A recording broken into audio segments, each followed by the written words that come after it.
Okay, we are at 2 o'clock. Good afternoon, everyone, and thank you guys so much for joining. My name is Jordan. I'm here at the Woodlands Nature Station, and today we are joined by our guest speaker. We are so excited. Today we have Alicia Bosela from Ironweed Native Plant Nursery, and she is here to talk all about native gardening for hummingbirds. Alicia started Ironweed Nursery in 2016, so it is about to be their 10-year anniversary, which is very exciting. She is extremely passionate about maintaining biodiversity as well as environmental health via gardening, and also sharing that information with her community. So without further ado, I would love to pass it over to Alicia so that we can get to learning how to make a hummingbird's paradise. Oh, thank you for having me. I'm so excited to work with you all. As all of the listeners probably know or feel the same way that Woodlands Nature Station is one of their, if not number one favorite place to be, and it's just magical. And part of the reason is the hummingbirds here.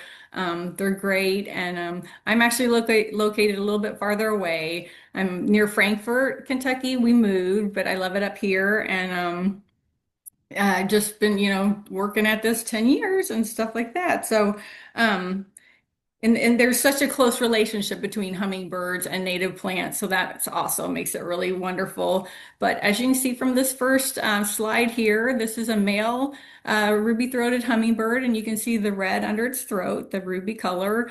The female is a lot more subdued. It's kind of an olive green, so it can kind of blend in a little bit better.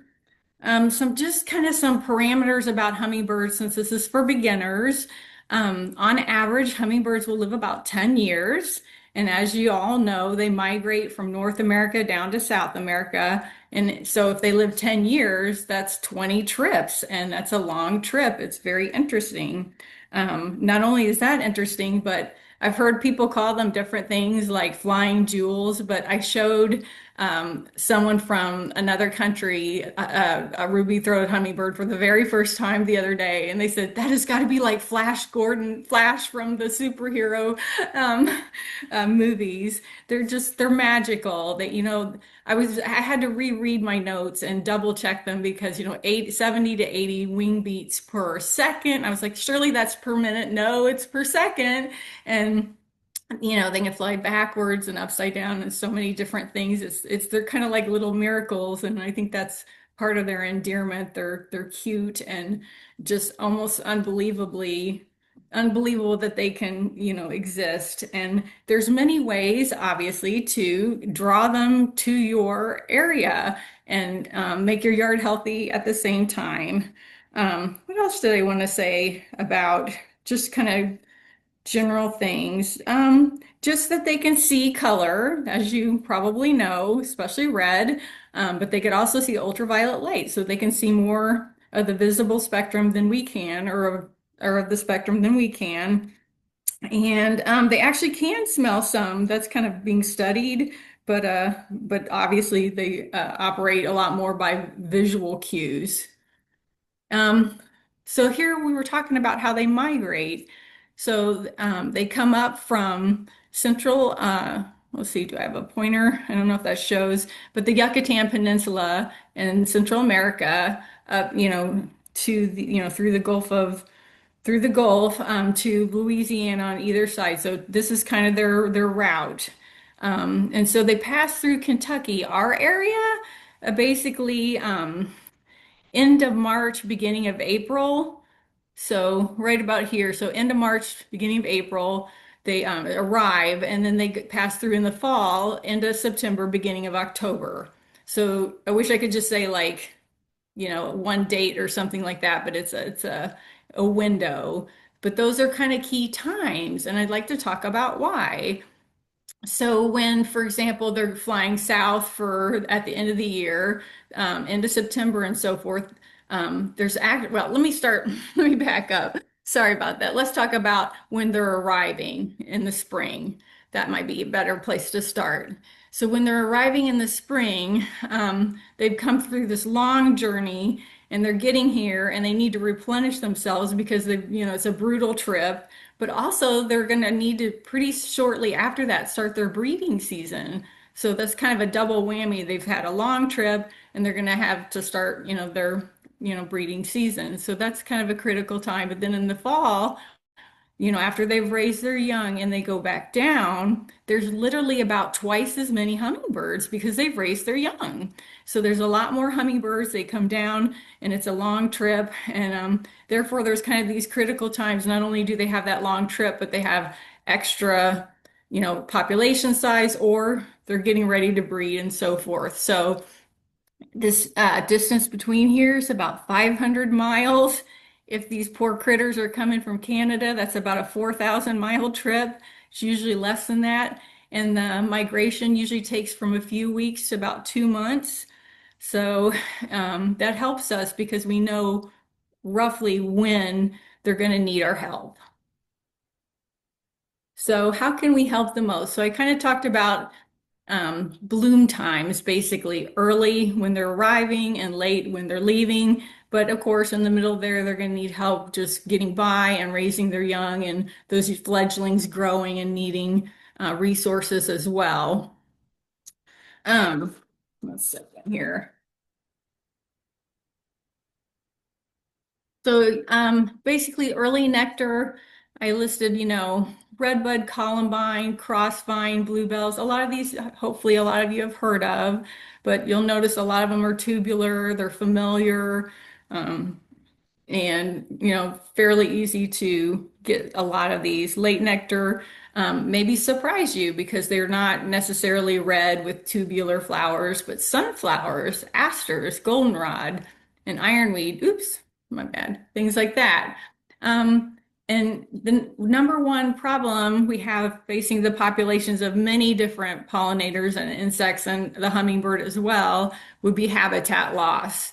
But the good news that I really want to emphasize is that you can be part of the solution there, because even a yard at the scale of a teeny weeny hummingbird can have an impact that matters. Um, by adding, a bed of, things that bloom at different times, your yard can help. And don't take my word for it, because if you go out there and look, if you put a swamp milkweed or two, you will see, monarch caterpillars over time. If you do that with some of these other plants, when the hummingbirds find them, they're going to remember and they'll probably come back year after year. So they do that, which is amazing that they can remember where to stop and stuff like that. But you'll really see this, and I've heard this many, many times over, that it's something that you can do that's a powerful impact on improving environmental health. So I want to just emphasize that in a world where we sometimes feel like we don't have, what do I matter? This is something where you can see how very much you do. I did want to actually talk about invasive species just a teeny bit. I've had calls when or when folks stop by the nursery for mimosa and butterfly bush and some of these others.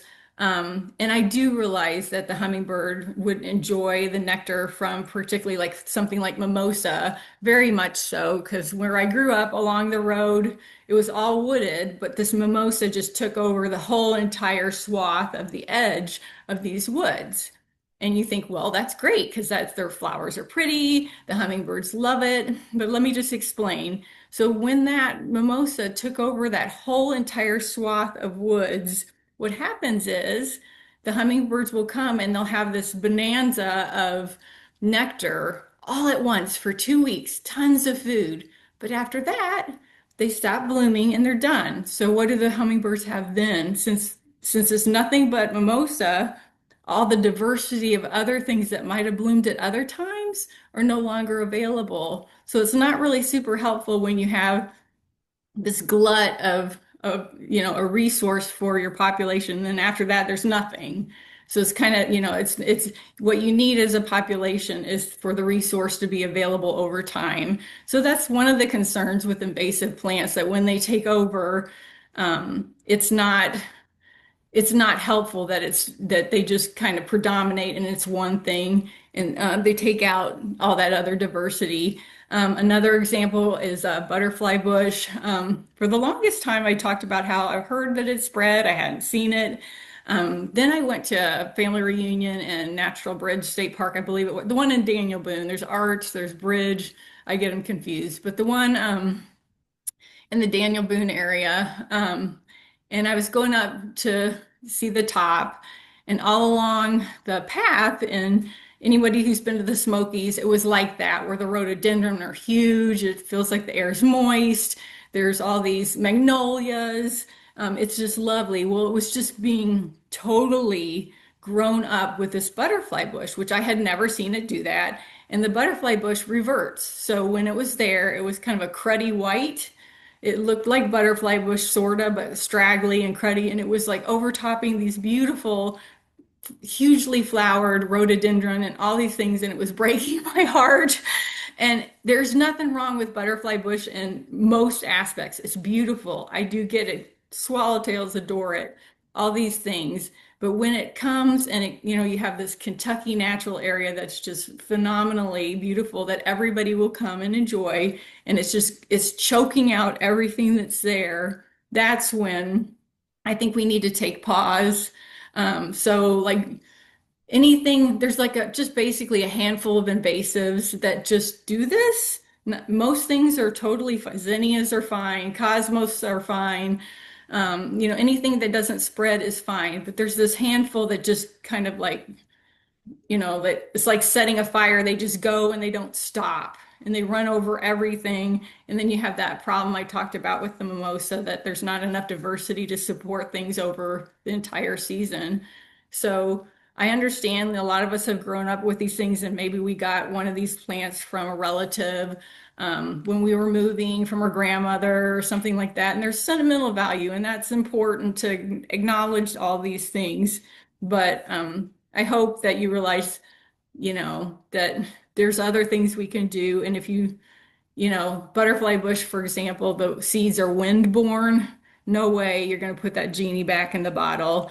And, it's just, it's not from Kentucky. And Kentucky is so gorgeous that we need to keep those magnolias and things like that, safe. So I put a quote there that ultimately you need to think about the future and what other people are going to see when they come after you. So there are hummingbird favorites. I brought a few with me here from the nursery, and you'll quickly notice that there's a lot of reds and bright oranges and tubular shapes to these flowers, which you probably already knew. And what happens, why they do this is, like if you look at the columbine over here, you'll see the spurs and in the hat, so to speak, and the nectar's way back here. So that's how they try to get they encourage the hummingbirds, and other things can't get it. The nectar's produced in the back. Let's see, I brought some, for example, I hope you can see this. This is the coral honeysuckle. It's beautiful. It's not like Japanese honeysuckle. Japanese honeysuckle smells amazing, but it goes like zing, zing, zing in all directions, on the ground, everywhere. This does not do that. It's more bushy. It will just bush out to, not much more than 15 or 20 feet.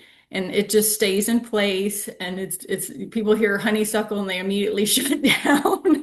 But it's a lovely plant, and it's well behaved, and it's native, and hummingbirds love it. I will say also about this coral honeysuckle, which is this one right there, that it is one of the earliest to bloom in the spring and one of the latest to keep blooming at the end of the year.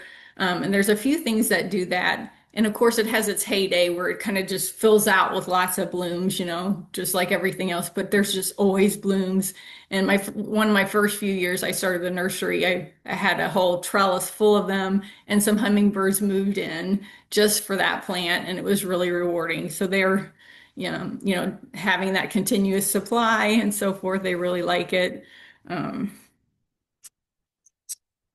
So yeah, so those are you surely heard about the red and tubular flowers. The jewelweed down here is another favorite. And I notice if you'll look at the cardinal flower and the jewelweed, the lily, oops, a lot of these grow in wet areas, which I thought was really interesting. But just, pardon me, if you happen to have a moist, somewhat shady area, you're in good luck, because a lot of these will be perfect for that site.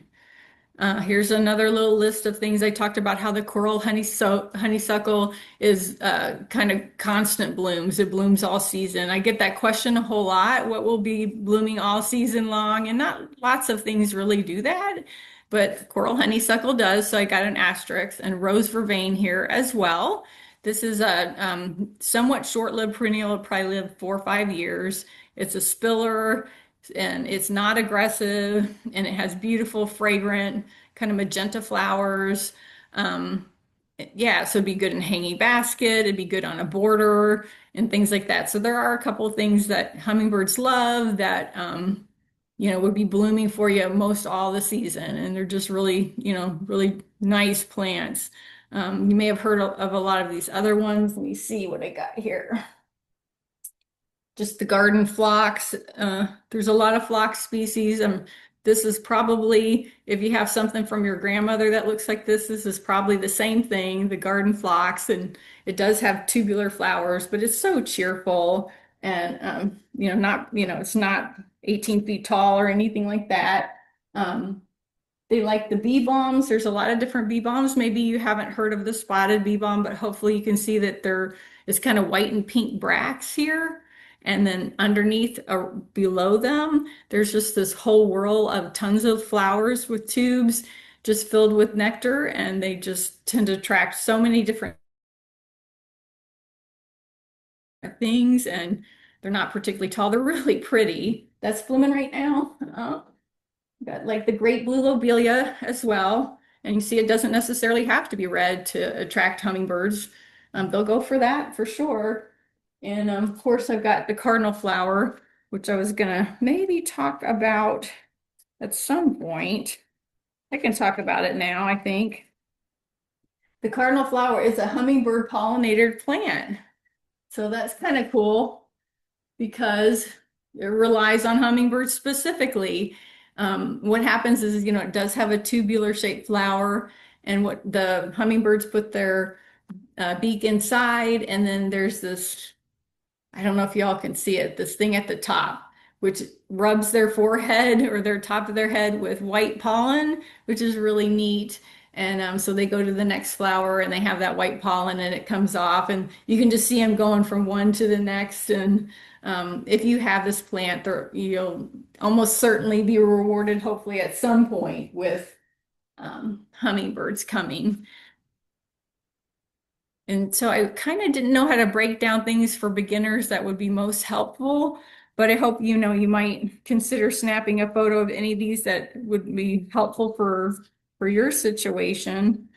For an average yard, I think I listed 7 things here. Again, the red honeysuckle, some of the beard tongues, but and there's a few things here. The redbud. So you know that the redbud tree blooms super early in the spring. It's also good for the queen bumblebees coming out at that time, and it's just decked out with those magenta pink flowers.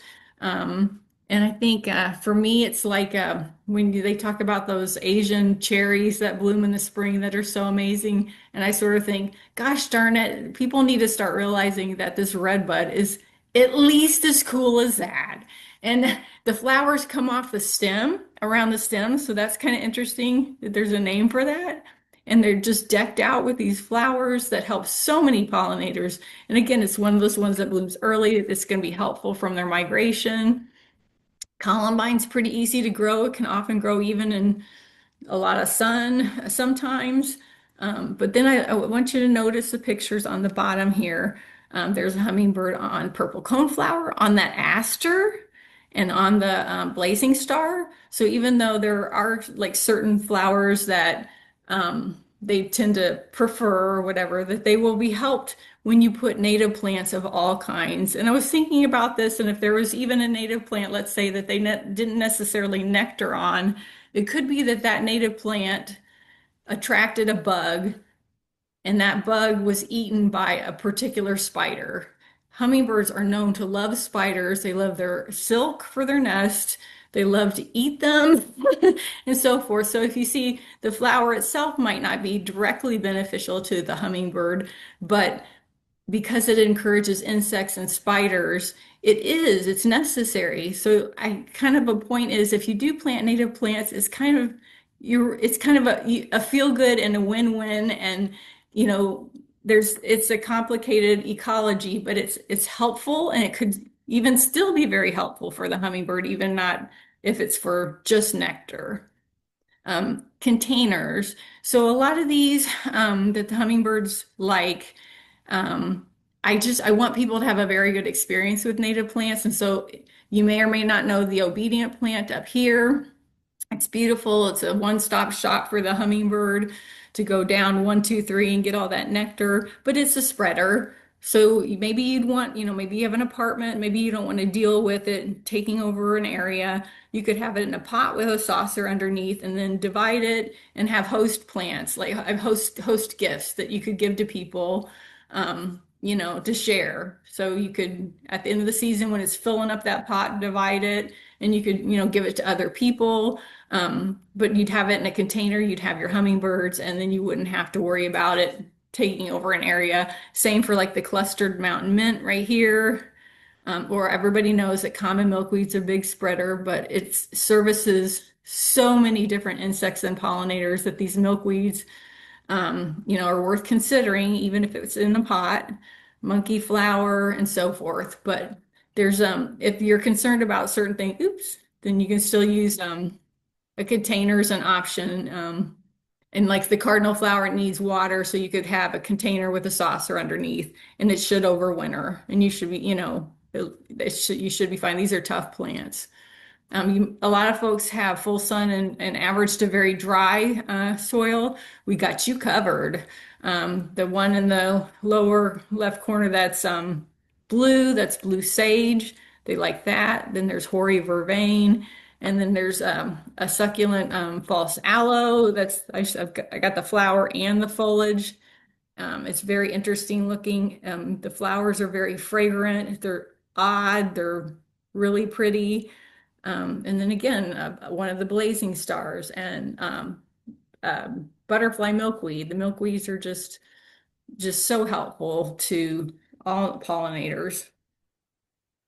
I get a lot of questions about how do I get started?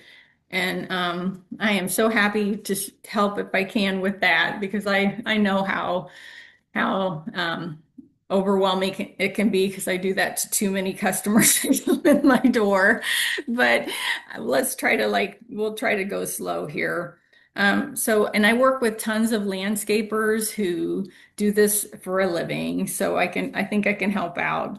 So in terms of if you have anything from a suburban home to acres and acres, the recommendation would be to start in one area, be it a bed that's 4x4 or a corner area that needs some plants that, a backyard, a front yard, whatever, but just a portion that you feel like you can handle. Um, prepping the site. A lot of folks just take cardboard, put it so that you overlap the corn, all of it, so that there's no way for anything to grow through it. And then you can throw mulch on top of that, and you cannot see the cardboard. I've done this over and over at the nursery. It is amazing and wonderful. Nothing will, I mean, at the nursery, I've got Johnson grass and everything, and I'll put cardboard down, then mulch, and then if I want to plant it immediately, I can try to, wait for a rain and cut a little, score a little X in it and put something through there. I might get a few little weeds, but it's really worked very well. So, let's see. I know a lot of people will say like, well, wait a minute, don't you want to amend the soil with, things that they might do for a vegetable garden, things they're used to doing, like compost and so forth. Um, Almost never would I recommend that. I did that the first year I had a nursery. The soil wasn't particularly good. I thought, oh, I'm doing it. It'll loosen the soil. It'll be easier to weed. Everything looked like it was on steroids. It flopped. It didn't look right. The soil was poor, dry clay, like most places. Do not amend that soil. Throw some cardboard on it, throw some mulch on that, and that will help you with weeding. But I would not recommend doing anything else. Like in addition to that, which is one of the really great things about native plants, they're adapted to what's there. So that's kind of, hopefully that's helpful. Um, right plant, right place. So when you're thinking of a spot, I talked about like dry, full sun, kind of pay attention a little bit and know how the sun tracks, whether this, whether this is getting afternoon shade, the spot you're thinking about, whether in the spring there's a lot of drainage, that kind of thing. Just kind of get familiar with the light and moisture regime of the place so that you could know what to plant there. Another thing, another idea too with that is, let's say you don't know what might grow there well, pay attention to what already grows there well. Maybe that you say the hostas do great, but the ferns do terrible. That's helpful information. So if somebody asks me questions, I would know exactly where to go from there. Um, because what grows well there already is a big clue as to what you can do next. So if there's, take note of that.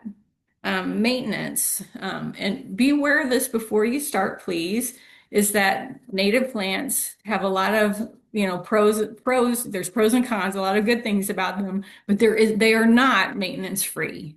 And one of the big maintenance things you need to be aware of is that it's kind of nice to keep them trimmed, depending on where they're growing. Um, and when you trim, say, something that gets tall, it actually strengthens the stem and causes more branching, which will result in more blooming.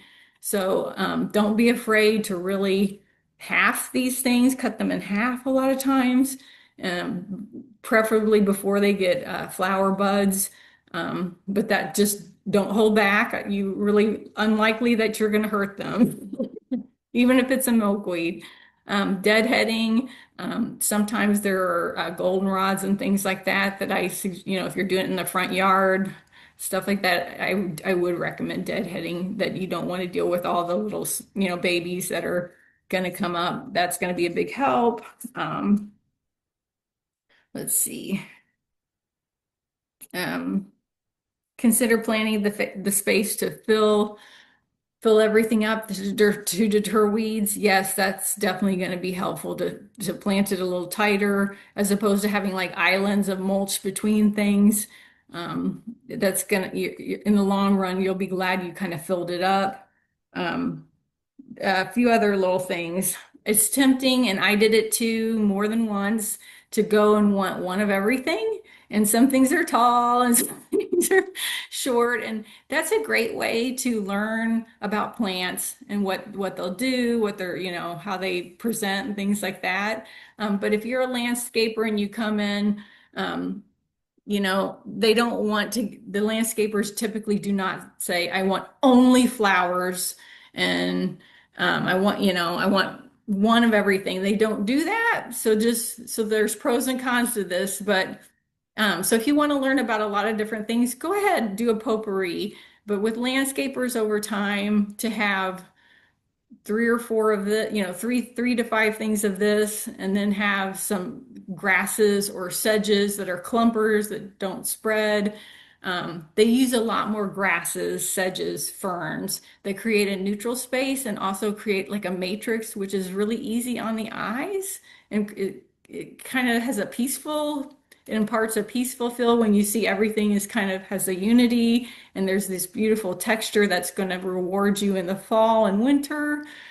So just kind of keep in mind, it is nice to have lots of flowers, but if it's a space that's in the front or something where it's more formal, or you're going to be looking at it a lot in the future, consider, adding some of those grasses and things like that to fill in between things to create some unity and visual kind of attraction. Um, yeah, try to add masses if you can. And of course, you see this everywhere, but the bloom time, try to have things that bloom early, mid, and late in the season if you can. Um, so those are, yeah, a lot of things I try to tell people to keep in mind when you're making these decisions. And that's what I got. Well, sweet. Thank you so much for all of that information. Oh my goodness. So, we do have a few questions if you were ready to answer any of Yes, those. sure. Yeah. So, somebody asked, is it better to start out with a bunch of one species, or is it better to start out with a group of several different species? And maybe um, how many would you start out with for like a 4x4 plot, for example? 4x4 plot. Um, I would probably ask him a bunch of questions to follow up with that. Um, like whether it's for kids or whether it's in the front yard or Yeah. whether they're looking to help a particular pollinator or if they're just looking to learn. If they're just looking to learn, there, like I said before, there's nothing wrong with getting one of five or six different things, and then they could take those and move them if they don't mind doing that. If you want to kind of start and just have like a one and done, I might say, have a little blue stem in the middle and then three blazing stars and three rose vervains, and that would be simple, probably a one and done. So it just depends on kind of where it's located and what their goals are. And again, even if you have to move stuff around, you're still learning and it's actually not that bad. I feel like kind of go for it in any event. I don't think you're gonna be sorry just to give things a try, see how it goes. Absolutely. Somebody says, I have a redbud tree, a witch hazel, a lot of beard tongue, and a lot of bee balm and ironweed, and coneflowers in my front garden, but have never seen a single hummingbird. Is there possibly something nearby that is causing them to avoid my garden? Wow. That's almost, I mean, you helped me out there, Jordan, too. I mean, if you've got some 2 cents on that, that might almost be more. I mean, it sounds like Um, they're doing everything right. It does. Could I ask, do you live like in a neighborhood? Do you live in a more rural area? I think that would be helpful. Off the top of my head, one thing that I know that I struggle with in my neighborhood is outdoor cats being fed. That can have a huge horrible effect on your local bird population, including hummingbirds. So that is one large factor. They said they live in a suburban neighborhood, but there are a lot of natural areas nearby. Huh. Um, hmm. Do you think tempting them with a feeder, even A though feeder could just be to very see? helpful. Yeah, so they're kind of similar with bats. We get a lot of people here at the nature station that especially for bat houses, they say they've had them up 5 years and they've never seen a bat. Sometimes it just takes that long for Yeah. bats specifically. I know less about hummingbirds, I will admit, but it's taken up to 8 years for some of the people that come in, or even for finding the houses in our own backyard where we're in the middle of the woods. You'd think that they would come straight for it. There's a lot of them out here, but sometimes it really just does take a brave soul finding the area, telling their friends about it, and that kind of thing. So it is so hard to say sometimes with specific situations like that. But it sounds like you're doing everything right. Um, I don't know if noise could have a large factor in that, if there's a lot of noise nearby, like traffic or anything like that. But sometimes it is just a waiting game, I feel. Yeah. And at a minimum, if they don't see anything, it could be that some one of them, some on the migration path will see, Mhm. and even though they don't stay, they might be able, it's an oasis and a rest stop for them, and Absolutely. Yeah. yeah, maybe Yeah. it's So benefiting them, a yeah, even refuge, if you don't see unknown. them, even if you haven't seen them, it doesn't mean that none of them are stopping by Right, necessarily. right. But yeah, I don't think there's anything wrong with tempting with the feeder. And what we do is we do 4 cups water, 1 cup of sugar, is our mixture. We don't do any red dyes or anything like that. And then, getting into the summer heat like this, we change our feeders pretty much every day. Especially if it starts to get cloudy or anything like that. You don't want anything nasty growing in there for the hummingbirds. They don't want to drink it either.